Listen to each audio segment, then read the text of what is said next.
Chapter 14. The First Blow. I was so pleased at having given the slip to Long John. I began to enjoy myself and look around me with some interest on the strange land that I was in. I had crossed a marshy tract full of willows, bulrushes, and odd outlandish swampy trees, and had now come out upon the skirts of an open piece of undulating, sandy country about a mile long, dotted with a few pines and a great number of contorted trees, not unlike the oak in growth, but pale in foliage like willows. On the far side of the open stood one of the hills with two quaint, craggy peaks, shining vividly in the sun. Now I felt for the first time the joy of exploration. The isle was uninhabited. My shipmates had left behind, and nothing lived in front of me but dumb brutes on poles. I turned hither and thither among the trees. Here and there flowering plants unknown to me. Here and there I saw snakes, and one raised his head from the ledge of rock and hissed at me with a noise not unlike the spinning of a top. Little did I suppose that he was deadly enemy, and that the noise was the famous rattle. Then I came to a long thicket of these oak-like trees, leaf or evergreen oaks, I heard afterwards they should be called, which grew long along the sand like brambles, the bogs curiously twisted, the foliage compact like thatch. The thicket stretched down from the top of one of the sandy knolls, spreading and growing taller as it went until it reached the margin of the broad, reedy fen, through which the nearest of the little rivers soaked its way into the anchorage. The marsh was streaming into the strong sun, and the outline of the spine glass trembled through the haze. All at once there began to go a sort of bustle among the bulrushes. A wild dog flew up with a quack, another followed, and soon over the whole surface of the marsh a great cloud of birds hung screaming and circling in the air. I judged at once that some of my shipmates must be drawing near along the borders of the fen. Nor was I deceived, for soon I heard a very distant and low tones of human voice, which, as I continued to give ear, grew steady, louder, and nearer. This put me in a great fear, and I crawled under the cover of the nearest live oak, and squatted there, hearkening as a silent mouse. Another voice answered, and then the first voice, which I now recognized to be Silver's. One more took the story, and ran for a long while in a stream, only now and again interrupted by the other.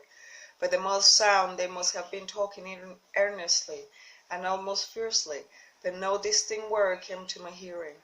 At last the speaker seemed to have paused, and perhaps to have sat down, for not only did they cease to draw any nearer, but the birds themselves began to grow more quiet, and to settle again to their places in the swamp.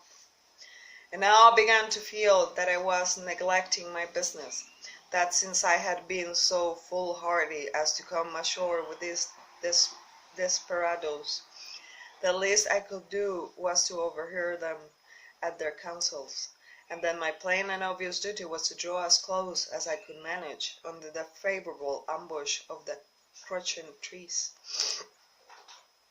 I could tell the direction of the speakers pretty exactly, not only by the sound of their voices, but by the behavior of the few birds that still hung in alarm above the heads of the intruders.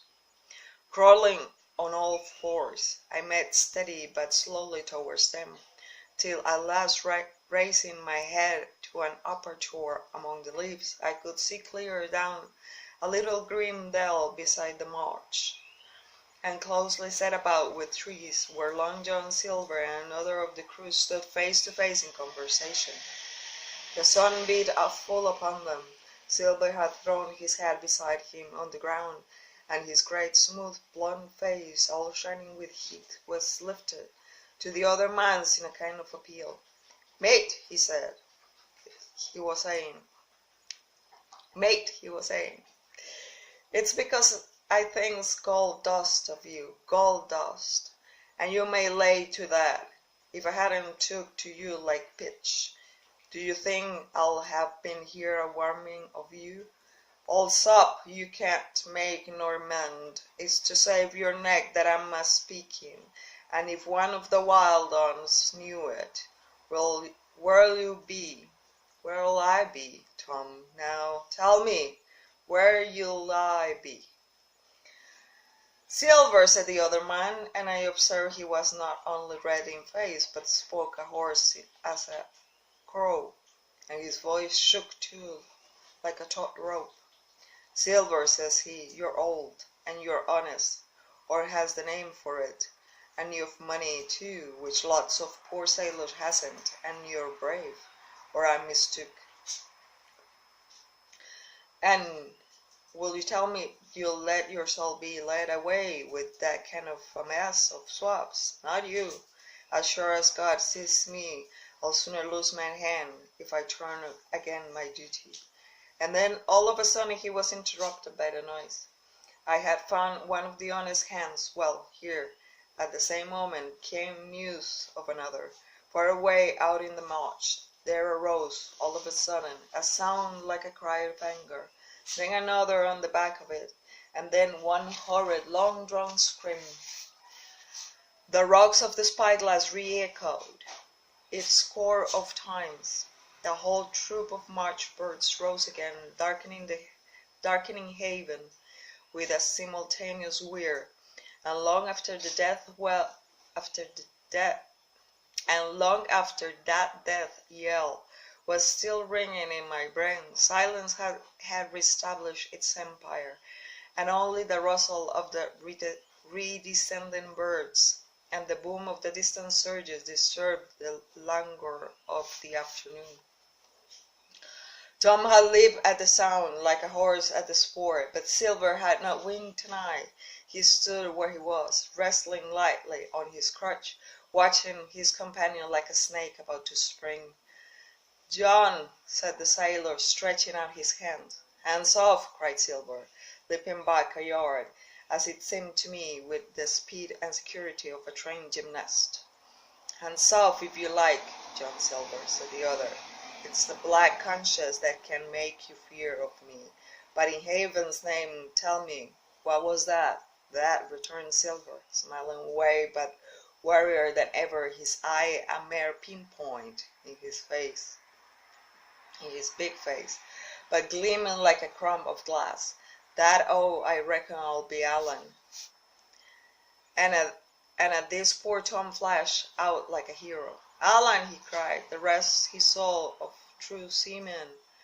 "And as for you, John Silver, long you've been a mate of mine, but you're mate of mine no more. If I die like a dog, I'll die in my duty. You've killed Allen, have you? Kill me too if you can, but I defy you." And with that his brave fellow turned his back directly on the cook and set off walking for the beach, where he was not destined to go far. With a cry John seized a branch of a tree, wiped the crotch out of his armpit, and sent out uncocked missile hurtling through the air. It struck poor Tom, point foremost, and with stunning violence, right between the shoulders in the middle of his back. His hand flew up, he gave a sort of gasp, and fell. Whether he were injured much or little, none could ever tell. Like enough, to judge from the sound, his back was broken on the spot, but he had no time to give him to recover. Silver, agile as a monkey, even without leg or crutch, was on top of him next moment, and had twice buried a knife up to the hilt in that defenseless body. From my place of ambush I could hear him pant aloud as he struck the blows. I did not know what it rightly is to faint, but I do know that for the next little while the whole world swam away from before in a whirling mist, silver and the birds, and the tall spyglass hilltop, going around and round and topsy-turvy before my eyes, and all manner of bells ringing and distant voices shouting in my ear. When I came again to myself, the monster had pulled himself together, his crutch under his arm, his hat upon his head. Just before him Tom lay motionless upon the sward. But the murderer minded him not a whit, cleansing his blood-stained knife the while upon a wisp of grass. Everything else was unchanged, the sun still shining mercilessly on the steaming marsh and the tall pinnacle of the mountain, and I could scarce persuade myself that murder had been actually done, and a human life cruelly cut short a moment since before my eyes. But now John put his hand into his pocket, brought out a whistle, and blew it its several modulated blasts that rang far across the heated air. I could not tell, of course, the meaning of the signal, but it instantly awoke my fears. More men will be coming. I might be discovered. They had already slain 2 of the honest people. After Tom and Ellen, might not I come next? Instantly I began to extricate myself and crawled back again, with what speed and silence I could manage, to the more open portion of the wood. As I did so, I could hear hails coming and going between the old buccaneer and his comrades, and this sound of danger lent me wings. As soon as I was clear to a thicket, I ran as I never ran before, scarce minding the direction of my flight, so long as it led more from the murderers. And as I ran, fear grew upon me, until it turned into a kind of frenzy. Indeed, could anyone be more entirely lost than I? When the gun fired, how should I dare to go down to the boats amongst those fiends still smoking from their crime? Could not the first of them who saw me wring my neck like a snipe's?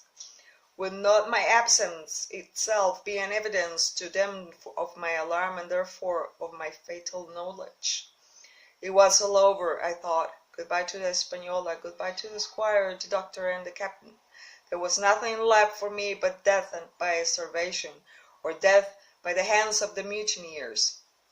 All this while, as I say, I was still running, and without taking any notice I had drawn near to the foot of a little hill with 2 peaks, and I had got into a part of the island where the live oaks grew more widely apart, and seemed more like forest trees in their bearing and dimensions.